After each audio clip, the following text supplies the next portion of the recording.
دین غالب نہیں ہے اور آپ خود 50%، 60%، 70%، 90% کافر ہیں، اس لیے کہ اس ماحول کا جز ہے، اس میں کفر کا نظام ہے۔ تو مسئلہ کچھ اور ہے۔ اچھا کھائیں، اچھا پہنیں، نوافل ہے، نوافل پر نوافل ہے، جتنی ترقی کیجئے، دنیا میں کرنا چاہیں دنیا میں کیجئے، روحانی ترقی کرنا چاہیں روحانی ترقی کیجئے، سارے میدان کھلے، علم میں، پروفیشن میں، کسی خاص فن میں ترقی کرنا چاہے کیجئے۔ دین غالب نہیں ہے اور آپ خود 50%، 60%، 70%، 90% کافر ہیں، اس لیے کہ اس ماحول کا جز ہے، اس میں کفر کا نظام ہے۔ تو پہلا کام تو اپنے آپ کو اس کفر سے نجات دلانا ہوگا، پھر نماز بھی اسی کے لیے ہے۔ وَاسْتَعِینُوا بِالصَّبْرِ وَالصَّلَاةِ، مدد حاصل کرو نماز سے۔ کس کام کے لیے مدد حاصل کرو؟ The mission to make the deen of Allah supreme and aqim الدین۔ نماز اس کے لیے سبسروینٹ ہے، اس کے لیے مدد ہے۔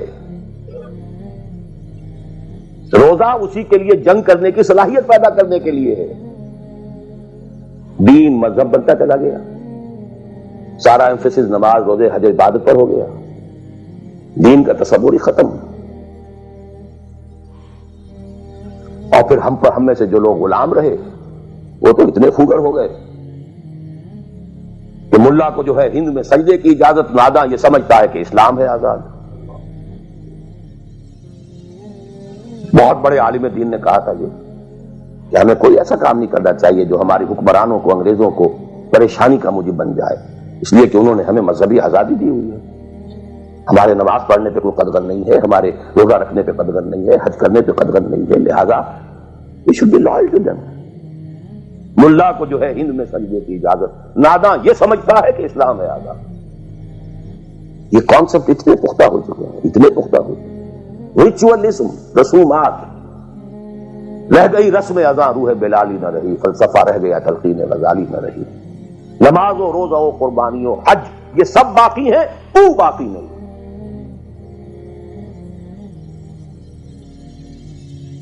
نمازیں بھی ہیں، روزے بھی ہیں، تراویح بھی ہم نے پڑھی ہے، اب موسم آ رہا، عید الاضحیٰ بھی ہوگی، قربانی بھی ہوگی، حج کے لیے بھی جائیں گے، لیکن دنیا پر کوئی اثر اس کا؟ 30 لاکھ آدمی حج کر کے آئیں گے، معاشرے پر کوئی زیرو کے برابر بھی کوئی اثر ہے؟ جو خود جا کر کے آتے ہیں ان پر کوئی اثر ہوتا ہے؟ جیسے گئے ویسے آئے۔ الٹا یہ کہ یہ اور کانفیڈنس لے آئے کہ پچھلے سارے گناہ معاف ہو گئے، اب اثر نو کرنے کی چھوٹ ہے۔ اسی موٹی سے اور میں اپنا 35 سال کا تجربہ آپ کو بتا رہا ہوں۔ اصل ڈیسائیسو پوائنٹ اس کو سمجھ لیں اگر، تو آپ کا پورا تصور بدل جائے گا، ویلیو اسٹرکچر بدل جائے گا، لیکن نہیں تو پھر جو بھی ہے وہ ہے۔ اب میں ایک عملی سوال کہہ رہا تھا کہ اس میں بڑا عملی سوال ہے، میں کیا کروں؟ میں ایک ایسے ماحول میں رہ رہا ہوں جس میں اللہ کا دین غالب نہیں ہے۔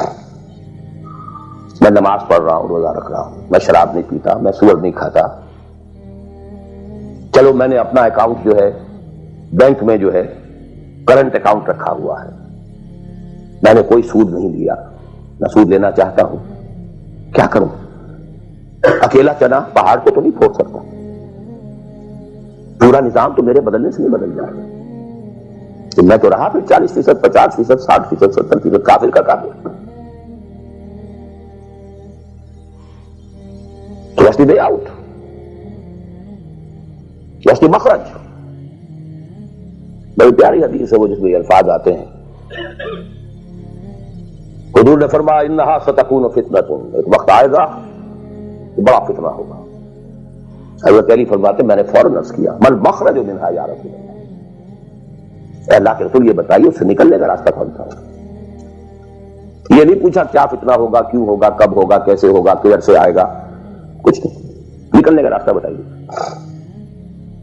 بلکہ ایک اور روایت اس حدیث کی اس سے بھی زیادہ پیاری ہے کہ اصل میں حضرت جبرائیل نے کہا حضور سے یا محمد امتک بعدک، اے محمد صلی اللہ علیہ وسلم کبھی سوچا ہے تمہارے بعد تمہاری امت کا کیا بنے گا؟ تو حضور پلٹ کر سوال کرتے ہیں مل مخرج منہا یا جبرائیل، یہ بہت بڑا پرابلم تم نے اے جبرائیل میرے سامنے رکھا ہے، تو آپ ہی بتائیں اس سے نکلنے کا راستہ کیا؟ قال کتاب اللہ، وہ پوری حدیث پھر وہی ہے، کتاب اللہ فیہ خبر ما قبلکم ونبأ ما بعدکم وحکم ما بینکم وہو الذکر الحکیم وہو الصراط المستقیم وہو حبل اللہ المتین۔ اس کا مخرج کیا ہے؟ یہ ہے اصل میں میرے اور اگر تو یہ بات سمجھ میں آ گئی، اس کے لیے تصور سمجھ لیجئے ہمارے دین میں کفارے کا ایک تصور ہے۔ آپ نے روزہ توڑ دیا وہ تو ٹوٹ گیا، کیا کروں؟ جڑ تو نہیں سکتا۔ کب اشکوں سے جڑ سکتا ہے؟ جو ٹوٹ گیا سو ٹوٹ گیا۔ روتی ہو کہ شیشہ جام کے بل، جو ٹوٹ گیا سو ٹوٹ گیا۔ تم ناحق ٹکڑے چن چن کر دامن میں چھپائے بیٹھے ہو، شیشوں کا مسیحا کوئی نہیں، کیا آس لگائے بیٹھے، وہ تو ٹوٹ گیا، لیکن اس کا کفارہ جو دیا، یہ کفارہ ہے۔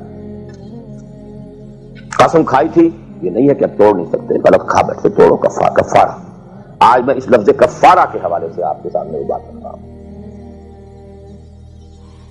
اب مجھے اللہ نے پیدا کر دیا اس دور میں، کسی کو ہندوستان میں پیدا کیا، کسی کو انگلستان میں کیا ہے، کسی کو امریکہ میں کیا ہے، کسی کو پاکستان میں کیا ہے، کچھ کو پاکستان پہنچا دیا ہے چاہے زبردستی چاہے اپنی مرضی سے، کسی کو یہاں پہنچا دیا ہے چاہے کسی بھی نیت اور کسی بھی ارادے سے، لیکن اب ہے کہیں ہے، کیا کریں؟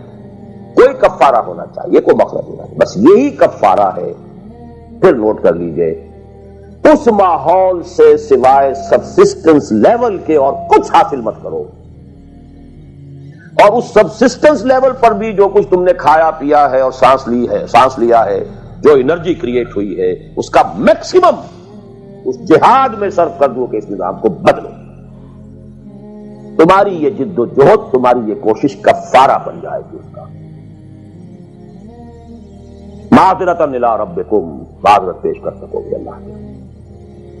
اے اللہ میں نے اس نظام کے ساتھ ریکنسائل نہیں کیا، اے اللہ میں نے اپنی توانائیوں اور اپنی محنتوں سے نہ اپنے لیے کوئی جاگیر بنائی نہ اپنے لیے جائیداد بنائی، اے اللہ میں کوئی دولت چھوڑ کر نہیں مرا، اے اللہ میں نے اپنے بچوں کو بھی اسی کام کے لیے لگا دیا، میں نے ان کی دنیا سے بڑھ کر ان کی عاقبت کی فکر کی، نہیں کر سکا، آگے کچھ نہیں ہو سکا تو میں بے بس ہوں۔ حضرت نوح بھی تو بے بس تھے، کیا کر گئے؟ لیکن اگر کسی بھی درجے میں ریکنسیلیشن ہے، کمپیٹیبلٹی ہے، اس کو آپ نے ایکسپٹ کر لیا ہے، اس میں پھلنے پھولنے اور پھیلنے کا بندوبست کر رہے ہیں، you are doomed. Everything will be multiplied by a big zero and will become a zero. یہ ہے جو میں سمجھا۔ اس کا نام ہے جہاد، کانسٹنٹ فرکشن، کانسٹنٹ اسٹرگل، جان مال، ان صلاتی و نسکی و محیای و مماتی للہ رب العالمین۔